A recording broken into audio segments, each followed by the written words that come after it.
الأربعة وستة دقائق على اف ام أحلى راديو. مرحبا بكم الناس الكل وين ما تسمعوا فينا داخل وخارج حدود الوطن على زوند متاعنا ولا على السيت www.ifm.tn ولا تفرجوا فينا على ifm TV على الشين يوتيوب كما تسمعوا فينا كل يوم من الأربعة للخمسة طيلة الأسبوع 7/7 نحكيو اكتواليتي سبورتيف في هذا كله في سبورتيف كما قلنا من الأربعة للخمسة متاع العشية. انتم تسمعوا في سبورتيف على اي اف ام احلى راديو.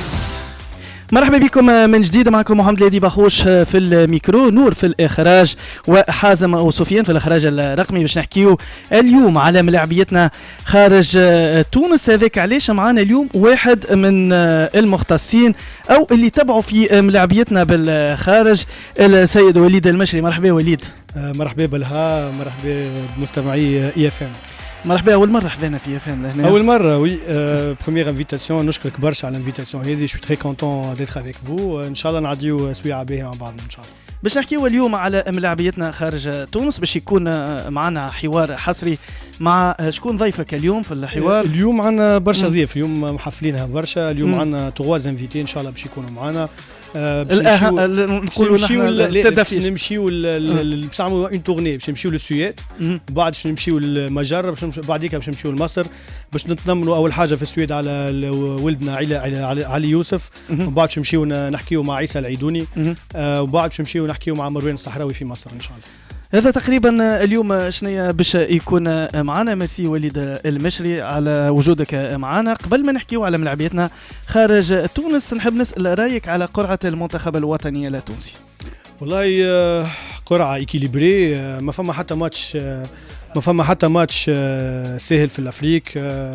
الكومبيتيسيون صعيبة.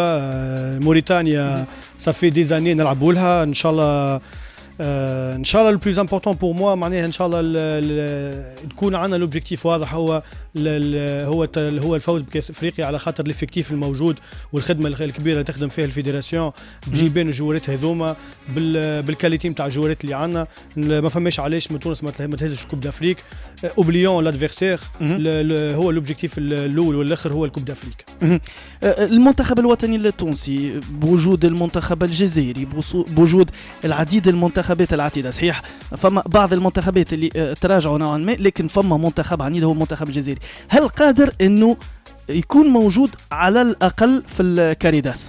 انا نعطيك معلومه. حكيت مع اخيين في ستاف نتاع ليكيب ناسيونال، انيكدوت مش انيكدوت مي انا جي ابريسي فرانشمون. اللي وقت اللي سالت برشا اخيين قلت لهم اعطيني وين رايكم في الجروب هذايا، قالوا لي نتمنى ونتعداو في الدوزيام تور، خاطر الدوزيام تور بالها نجموا نلعبوا سواء كونتر الكوت ديفوار سواء كونتر الجزائر. قالوا نتمنى ونترشحوا نلعبوا كونتر الجزائر في الدوزيام تور، خاطر عندنا ثار مع الجزائر جاتنا في وقت خايب في ماتش جوان، ونحبوا نلعبوا كونتر الجزائر في الدوزيام تور باش ناخذوا بالثار نتاع الماتش نتاع تونس 2 بلاش. وانا فرانشمون جي ابريسيي لو كونستا، معناها يحبوا يلعبوا كونتر الجزائر في الدوزيام تور، مالغري نعرفوا قيمه المنتخب الجزائري مع جمال بالمادي. مي فرانشمون علاش لا، احنا تشالنج كبير. باش تهز كوب دافريك لازم تربح الجزائر وتربح نيجيريا وتربح مصر وتربح السنغال. ان شاء الله علاش لا خويا، نترشحوا ونتيحوا كونتر الجزائر ونخرجوها ونكملوا نهزوا التيتر. هذا لو بلوز امبورطون. حتى ليفيكتيف نتاع ليكيب ناسيونال قرب ياسر ليفيكتيف، نقولوا نحن ماناش باش نقربوا الكاليتي نتاع المنتخب الجزائري. نحكيو على ملاعبيه ينشطوا خارج حدود الوطن، نحكيو على المجبري، باش نحكيو على الغربي زادة، هذا اذا حب يجي تونس بيان سور. نحكيو على ملاعب عيسى العيدوني، نحكيو على توا ولاد ينشطوا الخارج واش ديك شريده ولا هي في السيريا. يعني اسكو الافكتيف نتاع ليكيب ناسيونال ينجم يقارع الكبار نتاع افريقيا؟ احنا من قبل معناها بالافكتيف، سواء باللي جوور اكسبات والا باللي جوور لوكو، كنا نجموا ديما نقارعوا في الفرق الافريقيه والمنتخبات الافريقيه. صحيح الافكتيف توا طلع في الكاليتي وطلع في النيفو، مي ان شاء الله البلوز امبورطون معناها تكون الافكتيف يخدم اون فامي وان جروب. ما حشناش بدي ستار، احنا طول حياتنا تونس ما عندناش دي فيدات كيما مصر ولا كيما الجزائر، صلاح وماني ومحرز، مي توجور toujours un très bon groupe avec des très bonnes معناها individualités كيما لي سخيري وهبي خزري سيف الدين خاوي حمزة رفيعة اكسترا. مي نرجع لك راهو بالنسبه لي انا مون افي كوب دافريك 2022 ماكش تمشي تلعبها باسماعيل غربي ولا حنا باع المجبري، مازالوا بعاد ياسر، مازالوا صغار، مازالوا ما لعبوش هما ديجا في لو نيفو، مازالوا يلعبوا في ليكيب ريزيرف في جمعياتهم.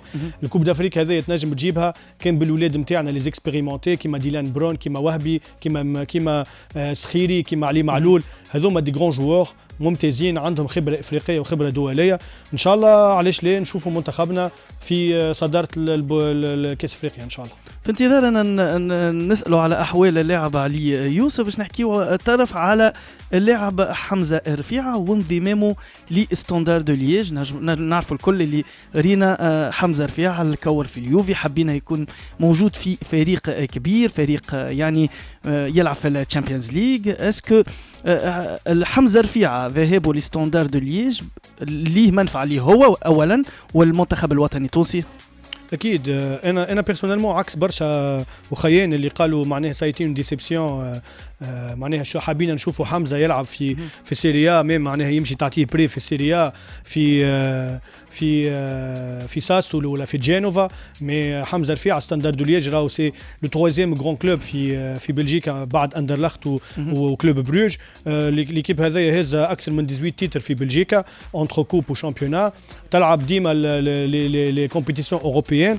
حمزه رفيعه à son âge, à 23 ans, il a besoin de temps de jeu, il a besoin de la compétition. لعب في ليون في مدرسة كبيرة من أحسن المدارس تكوين شبان في أوروبا وفي فرنسا.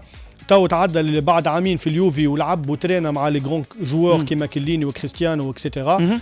إلي طون بور لوي باش يتعدى البالي آخر ستاندار دو ليج. مع العلم تتصور إنه ستاندار دو ليج هو لو بون شوا؟ أكيد بون شوا، على خاطر أنت الشامبيونا بيلج عكس برشا يخموا شامبيونا بلجيكا راهو تري تري تري بيل فيترين الأوروبا. معناها أنت تشوف اللاعبين المنتخب البلجيكي الكل اللي هما حتى حد ما يلعب في شامبيونا بلجيكا الكلهم يلعبوا في بطولات الإنجليزية الإسبانية ولا الألمانية، الكلهم تعديوا على شامبيونا بلجيكا. معناها لي كلوب في أوروبا البوندسليغا ولا البريمير ليغ ولا السيريا الكلهم ياخذوا من شامبيونا بلجيكا اللي هو معناها فيه مستوى محترم برشا. كما قلت لك اندرلخت راهو ان غران كلوب في اوروبا وفي بلجيكا، كلوب بروج، لا غونتواز، كلهم دي غران كلوب.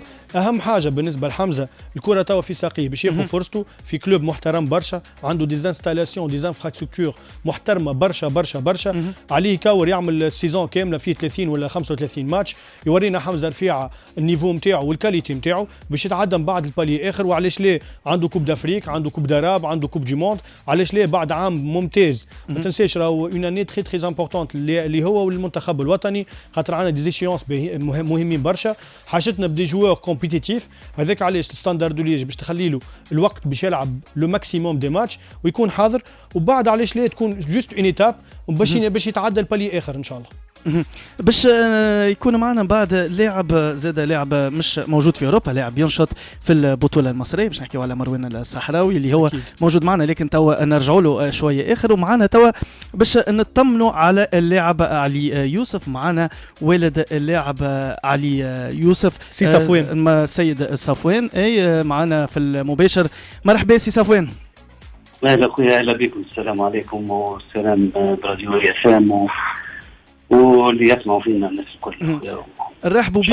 نرحبوا بك من جديد ونشكروك زاد على زاد وقوفك مع ابنك اللي كان اختار المنتخب الوطني التونسي. تحبوا نسألوا ساعة على أحوال علي يوسف بعد الإصابة؟ إن شاء الله يقوم لنا لاباس وإن شاء الله يرجع للميادين بالإصابة على مستوى الأربطة المتقاطعة. والله شو نقول لك، راني وراء الحكاية دي ماشي سهلة الحكاية. الناس الكل شوكي، يعني شوكي، هو شوكي، ليكيب نتاعو شوكي، وحتى اللي كانوا باش ياخذوه شوكي. يعني جاتنا كي صدمة الناس الكل. شو نقول لك، قدر الله شاء فعل. حكيت مع ابنك مع لاعب علي يوسف، حكيت معاه قلت له يعني الناس الكل يعني فم برشا ملاعبيه كانوا تعرضوا لنفس الاصابه ورجعوا قويين ورجعوا يعني لعبوا حتى في فرق قويه. شنو حكيت معاه انت؟ والله شو نقول لك، هي توا معناتها راهي صعيبه صعيب عليه هو معناتها مانيش مركز الحكايه هذه. هذه توا خرج البارح هو من العمليه والكل، ومازال حتى تحت تاثير المورفين والكل، يعني مازال مش عارف على روحه يعني. حتى ضربه قويه اللي خذاها معناتها في الليغامون كروازي، وضربه في المينيسكل، فهمتني؟ يعني معناتها شو نقول لك يعني متفاهمين باش يرجع الكل، لكن الفتره اللي باش يقعد معناتها في الريتابليسمون اللي هي معناتها صعيبه، يلزمها ياسر وقفه، وديك هي شو نقول لك. الحمد لله البلوز امبورطون. شوف علي سي صفوان شحويلك وليد معاك. اهلا صافا لاباس عايشك. الحمد لله كيما حكينا بامال دو فوا. علي انت ساعه اول حاجه ربي يبارك لك انت ويعطيك الف صحه لاهي بعلي. اهم حاجه راهو لونتوراج فاميليال، لونتوراج نتاع العائله الكل، ولونتوراج نتاع اصحابه سواء في السويد ولا في تونس مع المنتخب ومع الاخيين في المنتخب. فتره تتعدى لي جوور براتيكمون لا ماجوريتي نتاع اللاعبين ضربوا توا بالليغامون، وبرشا رجعوا اقوى من اللي كان، وان شاء الله علي يرجع اقوى من اللي كان. احنا في كبوبليك تونيزيان معني نحب نوصلوا له، هذاك علاش حبيتك تكون معنا اليوم باش نعديو ميساج بوزيتيف لعلي، ونحبك تسمعوا لعلي اللي احنا رانا معاه ونتبعوا فيه وكنا معناها تمسينا وقت اللي هو تضرب. ان شاء الله علي يرجع اقوى من اللي كان، وان شاء الله يا ربي يكتب له الخير. هو ما ربي ما كتبش في المشيه نتاع الميركاتو، وكنا نستناو في ان بون كو ان شاء الله في الميركاتو، ان شاء الله علاش لا، عسى ان تكرهوا شيئا وهو خير لكم. علي يرجع اقوى تبارك الله. احنا هو نوزا امبرسيوني في لي دو ماتش ولا 3 ماتش اللي لعبهم مع المنتخب في جوان، وكنا ياسر فرحانين بالجيان نتاعو. ان شاء الله يرجع خير من اللي كان، وعلاش ليه ان شاء الله جوست معناها غسره صغيره ويتعدى للايتاب اخرى ونشوفوه في اكبر الفرق الاوروبيه ان شاء الله. والله شو نقول لك سي وليد، مرسي عليك. كما معناتها الهبطه نتاع تونس ومع ليكيب ناسيونال، شو نقول لك يعني هذيك زرعت فيه ياسر معناتها معنويات، وكي رجع يعني تصور معناتها ليكيب نتاعو كانت الاخرانيه عليه رجعها في الميليو دي تابلو، معناتها ربح 2 ماتشات ديسيزيف وماركا فيهم، وظاهر اللي هو وبنك لافون سونتر اللي هو يلعب تيتولار نورمالمون عليه هو يلعب في بلاصته، فهمتني؟ عليه راه ما تنساش اللي هو عمره 19 سنه لعب اوروبا ليج مع زاد الكامار، يعني مش معناتها نتاع باش اي واحد يدخل يقول شكون عليه هذايا ولا خناديقه يلعب ولا كذا، فهمتني؟ عليه حب تونس وناس زاد معناتها اللي خدمت، ونحب نشكرهم زاد ياسر اللي هو سي محمد سليم بن عثمان، سي حسين جنيح، الدكتور الشملي يعني اللي هو ايفوردي حتى في الاوبراسيون اللي صارت البارح، معناتها الناس الكل طمنت عليه، سي مدر الكبير على راسهم سي وديع الجاري ويعطيهم الصحه. معناتها ناس دايره به مش غالي يعني كما نقولوا فما ناس وقفت له من تونس، وفما زاد مدام شو اسمها اشراف قنفوز معناتها عندها عمليه عندها جمعه وهي تحكي معاها صحيح اللي هي عندها خطه جديده توا في الجامعه التونسيه لكره القدم، هي الاعداد الذهني للملاعبيه، ودور كبير باش تلعبوا اشراف قنفوذ باش يعني معناتها الناس هذوما جايه بسعدي يوسف يعني مش من فراغ، يعني عارفين شكون عدي يوسف، يعرفوا فهمتني لي بوتنسيال نتاعو ويعرفوا شنو هو. الله غالب شو نقول لك يعني معناتها ما نعرفش جاتنا كي الشوك الناس الكل، حتى النادي نتاعو جاتو كي الشوك، ومعناتها اوكي ماهوش باش يصير لا ماركات ولا حتى شيء، لكن تصور اللي معناتها علي يوسف مازال عنده عامين ونص في الكونترات نتاعو، لانه اللي نتاعو تحب تمدد معاه الكونترات اليوم قبل غدوه، يعني من فراغ مش من فراغ.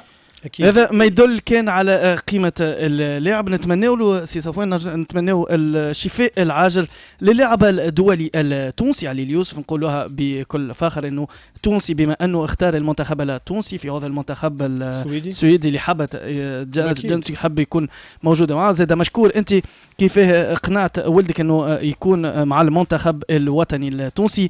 نتمنوا له الشفاء العاجل سي صفوان. اوكي خويا، مرسي عليك هذاك هو. نقعدوا باتصال صفوان ان شاء الله نتبعوه ديما. يوسف علي سامحني وان شاء الله بيانتو نشوفوه يرجع في فورما بيانتو. شوف الايامات تتعدى في ساعه وعلاش ليه ان شاء الله نشوفوه بيانتو في مارس معانا.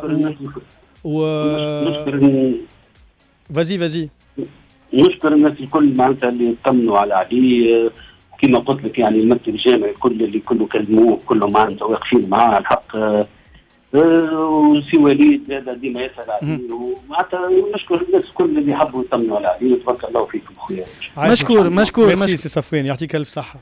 مشكور سي صفوان. علي يوسف لاعب ممتاز، لاعب عنده القيمة التسويقية نتاعو 400,000 أورو، إصابة في الأربطة المتقاطعة، خسارة كبيرة مش باش يكون في الكان.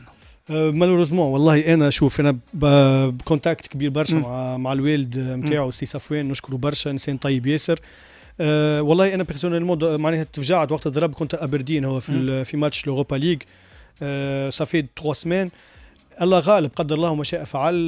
ما نحبش نحكي في الديتاي مي علي يوسف عمناه والحبت عليه شيفيلد يونايتد في البريمير ليغ وجاته ضربه قعدت 3 شهور يداوي والاوفر ما كتبش فيها ربي. السنه كانت جاته عنده اوفر من جران كلوب في اوروبا من غير ما ندخل في الديتاي. شكون حتى جالس امانات لا في البطوله الانجليزيه ان تري غران كلوب في البطوله الانجليزيه وكان باش يكون صفقه كبيره برشا. مالوريزمون جاته ضربه هذاك علاش معناها كما قال لك من الاول حتى الكلوب اللي كان باش ياخذ تصدم.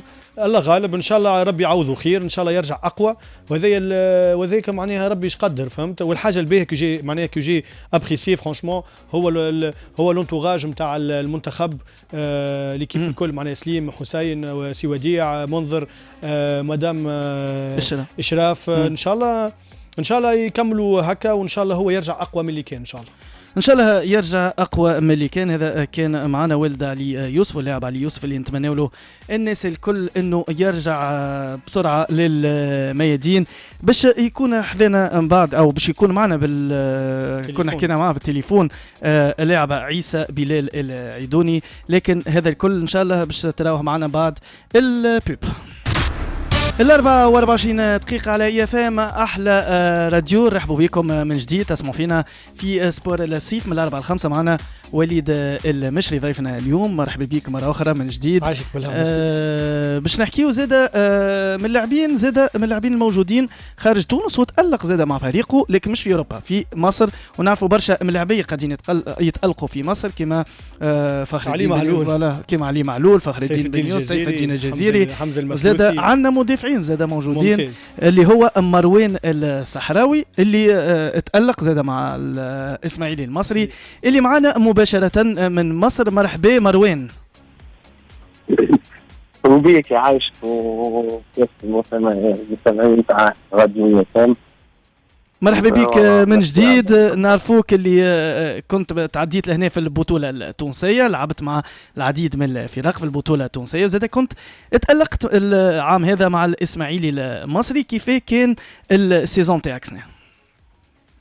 والله الحمد لله انا وصلت جيت للاسماعيلي ودي في موا دو ديسمبر يعني بعد ما السيزون لا اللي هو السيزون توخرت لهنا في ديسمبر دونك خلصت من ديبي سيزون يعني ويعني جيت بعد ما فسقت مع بنزرت دونك دو باز كنت انا مخي اكثر باش نمشي للسفاق ومن بعد جا دخلت الاسماعيلي يعني في البيعة كما نقولوا فهمت. ودونك بعد سألت بليزيور بيرسون بارابور للشامبيونا لي نيفو فهمت وكل شيء وانا الكلهم وجهوني لمصر والاسماعيلي وواحد بيبي كي لاريفي في الحقيقة الحمد لله يعني الحمد لله كان بون شوا واحد اللي ريغريت با. فوالا بما انك لعبت في البطوله المصريه والبطوله التونسيه حسب ما ريت انا هي اقوى من انا هي اقوى البطوله التونسيه والبطوله المصريه.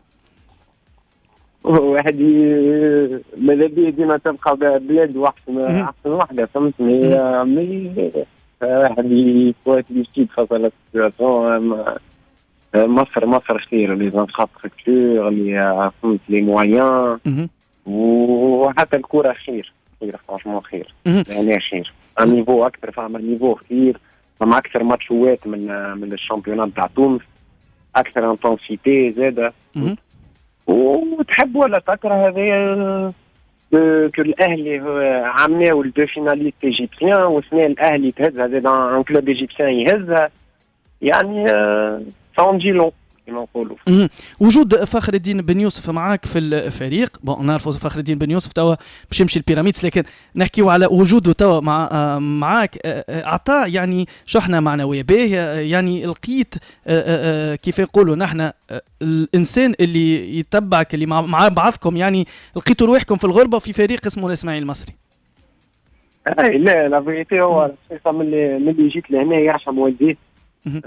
احنا سيتي كوني شويه في الناس، فهمت؟ عدينا لا ميم بيريود غادي ما بعرفنا على مومون وقت جيت انا قبل ما يمشي يرجع للسبيرونس. ولا كي جيت لهنا الحقيقه يرحم والديه هو عباره كي الخوف، فهمت؟ ديما مع بعضنا وكل، حتى في الاسباج ديما مع بعضنا، وحتى برا لي زونترينمون وكل مع بعضنا. ويعني سيتو هو كان لهنا قبلي بعام، دونك يعرف لا فيل، يعرف لو شامبيونا، يعرف الحاجات خير مني، كل شيء خير مني، فهمت؟ دونك كيما نقولوا دلني شويه الثنيه كي جيت لهنا. سي بيان. مروان وليد معك. واحد تعاون برشا كي تلقى حد معناها ولد بلادك وتعرفه وكل لا تعاون برشا. وليد معك. مروان سافا؟ الحمد لله. مروان تبارك الله، انا جوست حبيت نعطي كيلكو شيفر. مروان سنة عمل براتيكمون اون سيزون كومبليت من 32 ماتش لعب 29 معناها. بون اليوم ديجا ما يلعبش مروان، عنده اصابه خفيفه، ان شاء الله يرجع بيانتو مع جمعيته. كانت بدايه صعيبه السيزون هذه سورتو مع لي زونسيان زونترينور، مي دوبوي لونترينور جديد اللي جا وليكيب ايتي بلو ستابل. مروان الصحراوي معلومه يعني ما يعرفوهاش برشا، اللي هي اللي بارمي لي ميور ديفونسور في البطوله المصريه، مع مدافعين كبار يلعبوا في المنتخب المصري، في الاهلي وفي بيراميدز وفي الزمالك. انا الكيستيون تاعي مروان الصحراوي اللي كانت له تجربه كبيره في الدوري البلجيكي وقتها مع سورانك في بلجيكا. مروان اللي عمل باساج في جيماريش في البرتغال، وتعدى وعمل 2 بيل سيزون في النادي البنزرتي، وتوا سيزون كومبليت معناها تبارك الله في الاسماعيلي المصري. وقتاش نجموا نشوفوا مروان في بطوله اوروبيه، ساشون كو مروان عنده لو باسبور اوروبيان اللي نجم يحلوا البيبان في شامبيونا معناها محترمه في اوروبا. والناس كل نعرفوا اللي مروان زاد لعب زاد لا كوب دو موند U17 en 2013 مع منتخب عبد الحي بن سلطان. معناها عنده اون تري تري بون اكسبيريونس. سي في نتاع مروان الصحراوي فرانشمون يتباع في اي جمعيه. مروان ميرسي بوكو على الكلام سي فلاتور عايش. و بون الواحد يخدم مالوغوزمون. انا اللي بون العباد اللي ما تعرفوش شوي كما قلت انت في بلجيك الحمد لله ça s'est bien passé. وقتها جاتني une offre d'un club de D1 غادي. Malheureusement j'étais très mal encadré. فهمت لي زاجون اللي كانوا عندي على ليبوك هذيك ما كانوش يعني قد المسؤوليه نتاعهم، فهمت؟ بالضبط. دونك من بعد بعثوني في جيماريش وبرتغال وخلاوني وحدي غادي. ça a été un peu compliqué واحد. من بعد واحد il avait fait le choix de se relancer dans son pays. خاطر لي كي خرجت من ديماغاش لي زوفر اللي جاوني زيتي با تري انتريسونت، فهمت؟ دونك قلت نرجع لبنزرت، وواحد يرجع اسمه في بلاده، يرجع اسمه، يعاود يذكر انتر جيمي العباد باسمه. وبارابور للسيليكسيون زاد واحد ليكيب ناسيونال تقعد اوبجيكتيف يعاود يقرب اسمه، فهمت؟ لليكيب ناسيونال. بون مالوغوزمون واحد ما سهلش ربي كي كنت في بنزرت، فهمت؟ خاطر بوتير واحد يقول خاطر لا ممكن نلعبنا لا دوزيام اني كومبليكي ريليغاسيون وكل. وسنة واحد جا الشامبيونا خير، نيفو خير، والحمد لله حتى لي شيفر الحمد لله. واحد تو لا ديرنيير فوا خرجوا لي شيفر ان بو. تو فما par exemple انا في الشامبيونا الكل جو سوي لو 4e récupérateur de ballon. sachant que les قدامي الثلاثه اللي قدامي سي دي ميليو ديفونسيف، فهمت؟ نتاع الاهلي والزمالك والاخر نسيت انا نتاع البيراميدز. الحمد لله ممكن ولا نسيتو خاطر، فهمت؟ دوك واحد الحمد لله يشوف اللي الخدمه نتاعو مش ماشيه خساره، فهمت؟ وواحد بالطبيعه لوبجيكتيف برينسيبال يقعد ليكيب ناسيونال. فوالا هذاك السؤال اللي باش نساله لك مروان. نعرفوا الافكتيف الموجود في ليكيب ناسيونال، هل تطمح انك تكون موجود في المنتخب الوطني التونسي البريود الجايه؟ انا خويا واحد يخدم على روحه يسيت كيفو avec toute humilité, il a confiance en ce qu'il vaut. Et quel joueur, j'aime bien la rivalité. يعني entre guillemets ماني خايف من حتى ديفونسور اللي موجود في l'équipe nationale. Juste voilà انا نخدم ونستنى مع فرصتي وان شاء الله يعطيوها لي وكاو. نستنى فرصتي وان شاء الله ربي يسهل. ربي بيان سور زاد l'équipe nationale تنجم تعاون زاد برشا في العباد الكل يعرفوها pour un transfert للأوروب تعاونك برشا هذه pour un meilleur transfert يعني. اكيد بالتوفيق مروان الصحراوي اللي قاعده تتالق اللي ما بين الملاعبيه يعني ما بين الملاعبيه اللي زاد عودوا عملوا كارير نتاعهم كيما الجزيري اللي يلعب توا في الزمالك المصري. اكيد هو مروان معناها تبارك الله معناها سيتي كما قال هو لو كاتريام ريكوبيراتور في الدوري المصري بعد اليو ديانغ نتاع الاهلي وسيرج اكا طارق حامد سيرج اكا اللي ديجا مشى للدوري التركي توا. مروان صحراوي بارمي لي ميور انترسبتور في مصر. بصراحه انا رايي ذي رايي شخصي مروان صحراوي يستحق فرصه في المنتخب على خاطر احنا ديجا في ليكيب ناسيونال عندنا 3 ديفونسور بركه كونفيرمي اللي هما منتصر طالبي ديلان برون وياسين مريح. عمر رقيق يلعب في ليكيب يو 23 في ارسنال ومانيش نشوفه في حاجه كبيره سي فري سي ان جوور دافنير مي ما عندكش لا كاتريام ديفونسور فالابل لا سانكيام ديفونسور فالابل بوركوا با معناها تاخذ ان جوور اللي هو كونفيرمي يلعب صافي توا 3 ولا 4 يلعب في نيفو محترم لعب في السي بي ورا بيرفورمانس كبيره لا اون بلوس ان جوور بوليفالون يلعب سوا غير غوش والا يلعب في الاكس وتوا في مصر معناها ديجا إلي سوليسيتي باغ بليزيور كلوب. ان شاء الله المستقبل يكون باهي المروان وان شاء الله علاش لا نشوفوه ان روتور سورتو ان اوروب وين ياخذ اكثر فرصه ويحقق بارمي لي زوبجيكتيف نتاعو هو يرجع للأوروب وعلاش لا المنتخب الوطني ان شاء الله. مشكور مروان الصحراوي كنت معنا ان شاء الله مزيد من التألق في كاريرك وفي الماتشات الجايين مع الاسماعيلي المصري وعلاش لا راوك مع المنتخب الوطني التونسي. هذا بالنسبه لمروان الصحراوي. باش نحكيو زيدا ديما نحكيو على ملاعبيتنا خارج تونس باش نحكيو هو مازال ماهوش لاعبنا مي نحكيو على اسماعيل الغربي اللي تكون في باري اف سي الموهبه الكرويه الموجوده في البي اس جي اللي كان موجود في البنك في مباراه البي اس جي وباين في الشامبيونز ليغ السيزون اللي فاتت وتوا اللي عمل بريباراسيون باهيه مع البي اس جي وكان عمل دي ماتش اميكو باهيين. دونك اسكو اسماعيل الغربي ينجم يكون موجود في المنتخب الوطني التونسي؟ Pour le prochain stage, moi je suis يكون موجود إسماعيل. هذا sûr et certain. Déjà هو il est convoqué avec l'équipe U18 نتاع فرنسا. mais إسماعيل الغربي valeur sûre معناها تبارك الله قاعد يتحسن joueur un très jeune joueur. Il est très bien encadré par sa famille. Il est très bien encadré par le staff نتاع Paris Saint-Germain. نشوفوا اللي هو ديجا عنده ثقة نتاع بوكيتينو وعنده ثقة نتاع ناصر الخليفي عنده يلعب مع يترينا سيد مع راموس ومع ميسي ومع نيمار ومع مبابي ومع دي ماريا حاجة معناها اللقطة اللي كيف مشي الميسي قالوا كي تسحق حاجة يعني موجود. بيان سور ليه راهو معناها ليه أنا بصراحة تفرجت فيه في لي ماتش اميكو مع باريس سان جيرمان الطفل à 17 ans il m'a impressionné عنده une maturité نتاع ان جوور مش نتاع 17 سنه معناها الباس لا الباس صنع العاب باس ويهز راسه ويدخل ويتكلي هو طفل تبارك الله معناها ذمايم وقصير ومازال معناها البدن نتاعو ماهوش كامل كوم يلفو مازال 17 سنه ويتكلي في جوور معناها ما يخافش منه ويصدم فرانشمون بون معناها انا بيرسونيلمون بالنسبه للمنتخب الوطني لو تايمينغ مهم برشا وقتاش تعيط لي جوار معناها حنا باع المجبري خليناه في عقله وقت اللي لعب سايي مع ليكيب بريمير واحنا سايي اون va commencer la phase نتاع les qualifs à la Coupe du Monde معناها عيطنا له ودخلناه المنتخب وتوا ينجم يكون حاضر حنا باعل باش يبدا يضرب مع المنتخب ويحارب باش نترشحوا لكاس العالم. اسماعيل غربي الفو بيان شوازيغ لو تايمينغ وانا بالنسبه لي انا ما عندي ثقه كبيره برشا في ستاف نتاع المنتخب وسورتو في محمد سليم بن عثمان خاطر لو تايمينغ اللي تري امبورطون وقتاش تجي وتحطه مع الجروب وتدخلوا باش يلعب راهو ماهوش يلعب كونتر بايرن وكونتر بريست في فرنسا باش يمشي يلعب كونتر زامبيا وكونتر موريتانيا على السانتيتيك معناه الفو بيان شوازيغ لو تايمينغ حاجه اخرى سخانه والرطوبه حاجه ما عمره ما شافها فهمت دونك ستيب باي ستيب تفل انا المعلومات اللي عندي اللي هو راهو في الكوبارابي نجم يجربوا في الكوبارابي في قطر في ملاعب نتاع موندياليه. بوركوا با هو راهو الكوبا باش تكون معناها اوبورتونيتي وسوليسيون المنظر الكبير، خاطر فما برشا جمعيات ماهوش يسيبوا جواراتهم هذا سور كيما زاد تابع الفيفا سي فغي. مي شوف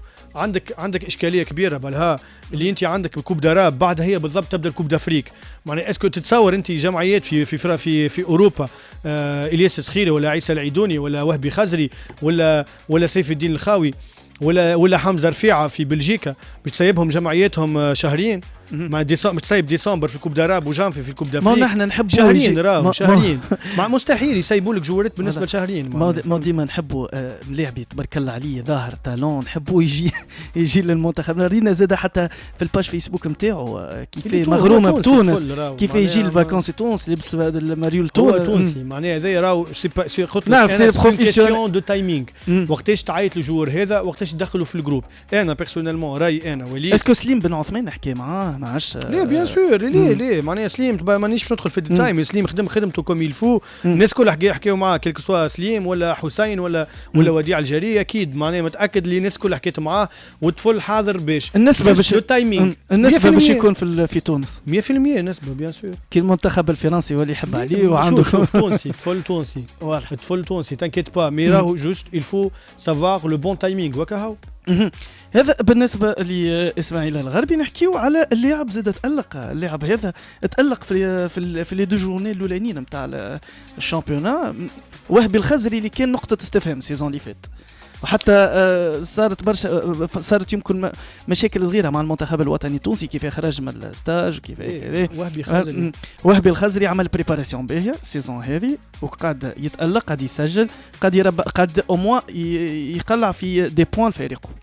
وهبي خزري لو عمليه كانت عنده مشاكل مع كلود بويل ما عندوش مشكله مع حتى حد. كلود بويل جاء عمليه لسانت إتيان جاب مونتاليتي جديده مونتاليتي نتاع يحب يبدل ليفيكتيف. خرج مفيا اللي مشى يلعب في اولمبياكوس.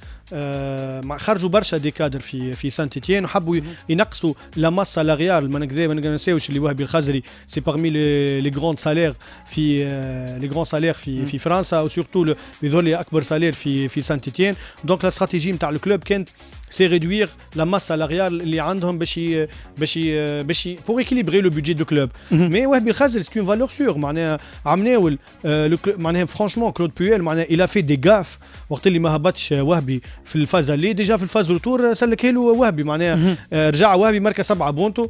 الجمعيه كانت تلعب عطياح ولا تلعب في الميليو تابلو.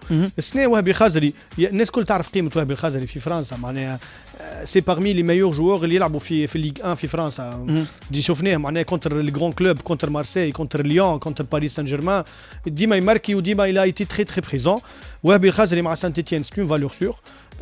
باش يكمل السنه ان شاء الله هو سلو ديرنيي لا ديرنيي سيزون باش يخرج ليبر هكا ولا هكا باش يخرج ليبر ساشون كل عام تجي ثقافه جديده مع الملاعبيه نتاع الملاعبين ويخرج ليبر ويمشي جمعيه. مش كيستيون ليه وهبي الخزري ما تنساش اللي جمعيته زاده معناها ديما تطلب معناها الكونتر بارتي معناها فما تطلب فلوس. مي وهبي الخزري اللي بيان في سانت إتيان اللي ستابل. البوبليك ما تنساش راهو بوبليك سانت إتيان كي يرجع avec l'ambiance نتاع ستاد سانت إتيان حاجه اكسبسيونيل. عندك لونس وعندك عندهم حاجات اكسبسيونيل. دونك الامبيونس نتاع سانت إتيان باش تساعدوا برشا يرجع مع رجوع البوبليك. وهبي الخزري في فورما وهذه حاجه مهمه برشا للمنتخب الوطني. وهبي الخزري انا حاجه واحده ميساج للناخب الوطني والستاف نتاع ليكيب ناسيونال بربي ما تلعبوش وهبي بونتا لعبوه في بلاصتو ورا لاتاكون ولا سور لي كوتي. راه وهبي خزري il sera plus efficace وقت اللي يلعب لك في البوست نتاعو مليو اوفنسيف. وخويا نجموا لانسيو بونتا اخرى. عندك سيف الدين الجزيري البوتيتر فالابل عندك فخر الدين بن يوسف وان بوين ما نعرفش انا عندي لي ريبونس مي يوان توزغار à l'âge de 34 ans قاعد يقدم فالابل ما عندكش في تاني في يلعب في تروا هو مازال تنيريف في تحب عليه في الديفيزيون 2 في اسبانيا. مي عندك اتاكون يلعب في الليغ 1 في فرنسا ينجم يكون سوليوشن مالغري لي جوار ني با تري شو باش يجي. مي خويا افيك ان تري بون ديسكور نتاع كوتش ينجم يكون لك حل من الحلول. سورتو احنا قادمين على فاز صعيبه برشا نتاع الكاليف كوب دي موند. هذا بالنسبه للوهبي الخزري. شكون ضيفك اليوم؟ اليوم كان معنا عيسى العيدوني انا فرحت برشا عيسى شويه اون كونتاكت معاه دوبوي دي زاني. عيسى فرحت برشا كي يختار المنتخب الوطني التونسي اللي هو كان شو عنده المنتخب الوطني التونسي ولا المنتخب الجزائري؟ الجزائر ولا تونس. وعيسى العيدوني سي ان تري تري بون جوور. ديجا شفناه وقت اللي من اول ماتش جا هو عيسى العيدوني لعب في فرنسا، لعب في اونجي حاجه كي من هكا، لعب في اونجي فوالا طلع للسينيور، طلع للسينيور ما تعدى باساج غايب، اختار رومانيا اللي هي شامبيونة مش كبيره. بعد من رومانيا جاتو ايكيب في رومانيا، ايكيب معروفه، الايكيب اللي فوالا بوكارست اللي حبت تاخذه، لكن اختار في الاخر فيرنشفاروس مقابل 600,000 اورو اللي هو ضيفك واللي كنت تحاورت معاه. نسمعوا شنو هو حوار مطول باللغه الفرنسيه، نحاولوا ان شاء الله من بعد نترجموا لكم شنو حكى عيسى العيدوني في اول تصريح ليه لميديا تونسيه هكا ابار الجامعه التونسيه اللي كنت نسمعوا الحوار نتاع عيسى العيدوني. عيسى مرحبا بك sur la radio IFM في تونس. C'est ton premier interview avec un média tunisien en Tunisie. مرحبا بك خويا. Déjà en premier temps on peut faire on a voulu faire un petit point sur ton parcours avec Ferencváros depuis l'année dernière, le titre de champion, la Champions League, les grands matchs contre la Juve, le Barcelone, la Champions League.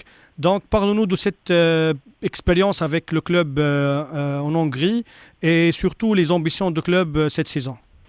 D'accord, ouais. Donc premièrement, je suis arrivé ici il y a un an de la Roumanie. Donc voilà, j'ai signé à Ferencváros l'année dernière, s'est qualifié pour la Champions League en ayant un tirage assez compliqué quand même, mais voilà, on a su gagner des matchs importants et donc finir par se qualifier en Champions League et surtout pour avoir la chance de pouvoir rejouer la Champions League l'année prochaine, devenir champion, et c'est ce qu'on a fait, donc c'était parfait. Après, pour parler de l'expérience de la Champions League, c'est vrai que c'est une compétition à part. Pour moi, l'une des plus grandes compétitions, pour pas dire la plus grande compétition qui existe au monde. On a rencontré les meilleurs joueurs au monde, Messi, Ronaldo, de très grands clubs, le Barça et la Juve. Ce que je retiens moi de cette épopée, c'est que ça a été pour moi un apprentissage et une grande leçon dans toute chose, dans la préparation des matchs, dans comment dire, pendant les matchs, à observer les grands joueurs, jouer contre eux. C'est vraiment comment dire, une très très belle leçon pour moi. Ouais, il reste un match très important contre le Young Boys de Berne. Ça sera un match retour chez vous. Comment vous voyez ce match, Issa? Exactement, ce sera un match difficile. Après, on est prêt, on est déterminé et on va avoir cette Champions League pour la deuxième année consécutive. Donc voilà, il va falloir mettre les ingrédients et se donner à 100%, même à 300% pour pouvoir l'emporter. Parlons de l'équipe nationale, Issa. Quel est ton avis sur le tirage au sort de la CAN prochaine en janvier 2022 ? Et quels sont nos objectifs pour cette compétition et surtout comment évalues-tu les chances de notre sélection ? Déjà, en Afrique, c'est jamais facile. Ça faut le savoir. Tu peux tomber contre n'importe quelle équipe, ça sera un match difficile. Après, on a toutes nos chances. On est pour moi une très grande nation. Moi, je dirais la gagner. On a le groupe pour et faut pas se fixer de limites. Après, bien sûr, ça va être compliqué, rien n'est facile, mais faut se fixer comme objectif la victoire et rien d'autre. Inch'Allah, dans 2 semaines, normalement, la Tunisie démarrera les matchs importants de la qualif Coupe du Monde contre la Guinée équatoriale et contre la Zambie. Ça sera un déplacement difficile pour la Zambie. Après, on continuera en octobre et novembre contre la Mauritanie et les matchs retour. Et voilà, comment tu évalues le niveau de la préparation de notre groupe et surtout quels sont les secrets ou les ingrédients de la qualif pour notre équipe nationale? J'estime qu'on a quand même fait une bonne préparation déjà aux entraînements et puis en match. Après, bien sûr, rien n'est parfait et on a encore des choses à travailler. Mais bon, ça, je pense que dans toutes les nations, c'est pareil. On a rencontré lors du dernier rassemblement 3 très belles nations. On en a emporté 2. Après, voilà, faut prendre ce qu'il y a de bon et changer ce qu'il y a de moins bon pour justement pour pouvoir progresser et pour pouvoir se qualifier aussi pour la Coupe du Monde. On est, comme je disais, une grande nation à mes yeux et on se doit de tout faire justement pour le montrer. Un mot sur l'ambiance au sein de l'équipe nationale. Quels sont les joueurs avec qui tu es le plus proche et l'avant-dernière question, quels sont les joueurs qui t'impressionnent plus en sélection pour notre équipe? Déjà, premièrement, l'ambiance est très bonne. Il y a un groupe sain, un groupe qui travaille les uns pour les autres. Je dirais même que c'est une famille, vraiment, c'est le mot. C'est une famille vraiment. Et vraiment un groupe soudé, tout le monde s'entend bien, c'est vraiment un plaisir de travailler au quotidien, voilà, depuis que j'y vais, quoi, de travailler avec tout le monde. Ensuite, moi, les personnes avec qui je suis le plus proche, je dirais Naïm, Hamza, Hannibal, donc voilà, je dirais ces 3-là avec qui je m'entends le mieux et que je suis le plus proche. Ensuite, m'impressionner.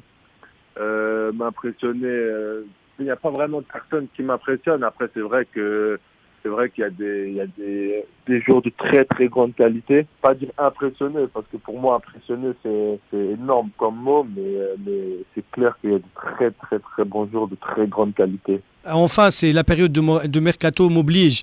As-tu des envies d'ailleurs à court ou long terme? Est-ce que tu as des pistes? Est-ce que Issa va continuer avec Ferencváros ou peut-être, pourquoi pas, voir Issa dans un autre grand club ou un autre grand championnat, sachant que pour le public tunisien, tout le monde attend un grand club pour Issa, vu Tbarkallah, les grandes qualités de Issa, qui a impressionné le public tunisien dès le premier match. Machallah, je suis content de l'entendre et déjà je tiens à dire quand même que je remercie le peuple tunisien de l'accueil. Ça m'a vraiment fait chaud au cœur et j'essaye de leur donner à chaque match. Vraiment, j'essaie de me donner à chaque match à 300%, à donner le maximum de moi-même pour rendre fier ce peuple et pour faire triompher l'équipe nationale du mieux que je pourrais. Bien sûr que j'ai des grands objectifs. Je me fixe aucune limite, vraiment. J'espère atteindre des plus grands clubs. Ensuite, voilà, je suis quand même bien à Ferencváros. J'ai fait une Champions League l'année dernière. Cette année, on est aux portes de la Champions League. Ce qui est sûr, c'est qu'on jouera au moins l'Europa League, qui reste une grande compétition aussi. Mais voilà, après, si un grand club vient, on discutera ensemble et on verra ensemble. Je te laisse le dernier mot, Issa, pour les amoureux de Issa. Je les remercie. Déjà, je les remercie parce que je pense que c'est le mot. Il faut remercier le peuple tunisien pour ce qu'il nous apporte au quotidien, à moi et ainsi qu'à l'équipe nationale. Chaque fois que je porterai ce maillot, ce sera avec fierté, honneur, et que je me donnerai à 100% à chaque fois, vraiment. Et je mouillerai ce maillot tant qu'on me permettra de le porter. هذا كان عيسى العيدوني كان معنا، كان ضيفنا اليوم، كان حكى على برشا حاجات. ان شاء الله تلقاو كل شيء على الصفحه صفحه EFM سبور والا على السيت www.efm.tn. نحكيو شنو يحكي بالضبط، نترجموا نحاولوا نكتبوا ديزارتيكل باش تفهموا عيسى العيدوني شنو حكى معنا. عيسى العيدوني من بين الملاعبيه اللي بالرسمي أبهرونا، اللي ورى إمكانيات كبيرة في وسط الميدان، القوة البدنية امبورتون سورتو في البوست نتاعو. عيسى العيدوني تبارك الله، معناها احنا تونس عندنا شانس كبيرة برشا اللي احنا عندنا دو ميليو معناها ديفونسيف دو تري تري بون كاليتي. عيسى العيدوني إلياس الصخيري حاجة اكسبسيونيل، معناها فهمتوا، نجم تبني عليها اي جمعيه في تبني العالم ليكيب تحط عيسى وعيسى العيدوني وليس سخيري وتنطلق حتى فرجاني ساسي وعلي معلول على اليسار عندك وجدي كشريده على سيد اليمين كونت الجماعه عندك وجدي كشريده علي معلول وهبي خزري حمزه رفيعه تبارك الله يبقى الامور التكتيكيه المدرب منذ الامور كيفاش الخدمه في التيران فهمت والتالي تبارك الله منتصر وديلان فوالا باش نحكيو على منتصر الطالبي واختياره للبطوله الروسيه بعد الصبر كبير كنا حابين نراوه في السيريا لكن شوف كل شيء بالمكتوب هذه اول حاجه باش نتفهموا معناها منتصر الى في لو شوا دو لا سيريا في جانفي اللي فات وقت اللي صح هو في بينيفينتو كلاسي 9 ديجا كلاسي في جانفي كي صح هو في بينيفينتو 9 ولوبجيكتيف وقت يريني فيها انزاغي لوبجيكتيف سايتي الترشح لوروبا ليغ مالوريزمون معناها جا عملوا باركور معناها كاتاستروفيك